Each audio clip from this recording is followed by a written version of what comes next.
होली पर फ्लाइट बनी luxury. Mumbai Patna flight का किराया सिंगापुर से भी ज्यादा। होली पर बिहार लौटने वालों के लिए हवाई यात्रा बेहद महंगी हो गई है। दिल्ली, मुंबई, बेंगलुरु जैसे शहरों से पटना की उड़ानें दोगुनी से भी ज्यादा महंगी हैं। कुछ घरेलू उड़ानों का किराया तो विदेश यात्रा से भी अधिक हो गया है। जैसे मुंबई पटना का किराया दिल्ली सिंगापुर से ज्यादा है। सीमित सीटें और त्योहार की मांग के कारण यात्रियों को भारी कीमत चुकानी पड़ रही है, जबकि ट्रेनों में भी कंफर्म टिकट नहीं मिल रही है। होली के मौके पर घर लौटने की चाह रखने वाले बिहार के लोगों के लिए इस बार फ्लाइट सफर बेहद महंगा हो गया है। दिल्ली, मुंबई, बेंगलुरु और चेन्नई जैसे शहरों से पटना आने वाली फ्लाइटों का किराया आसमान छू रहा है। कई रूट पर टिकट की कीमतें दोगुनी से भी ज्यादा हो चुकी हैं। सबसे हैरान करने वाली बात यह है कि कुछ घरेलू फ्लाइटों का किराया विदेश यात्रा से भी महंगा पड़ रहा है। होली की भीड़ और सीमित सीटों ने यात्रियों की जेब पर भारी दबाव डाल दिया है। ट्रेन में कंफर्म टिकट मिलना भी लगभग नामुमकिन हो गया है।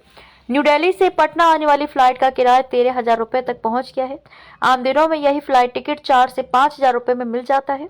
यानी कि होली के मौके पर फ्लाइट किराया करीब 3 गुना तक बढ़ गया है। 1 और 2 मार्च को सीटों की भारी मांग देखी जा रही है। अधिकांश फ्लाइट्स में सीमित सीटें ही बची हैं। यात्रियों को मजबूरी में महंगा टिकट बुक करना पड़ रहा है। दिल्ली से सिंगापुर जाने वाली इंडिगो की फ्लाइट 6E6131 6E1009 का किराया करीब 15,497 रुपए है। यानी कि कुछ मामलों में मुंबई पटना फ्लाइट इससे भी महंगी पड़ रही है। ये तुलना यात्रियों को चौंका रही है।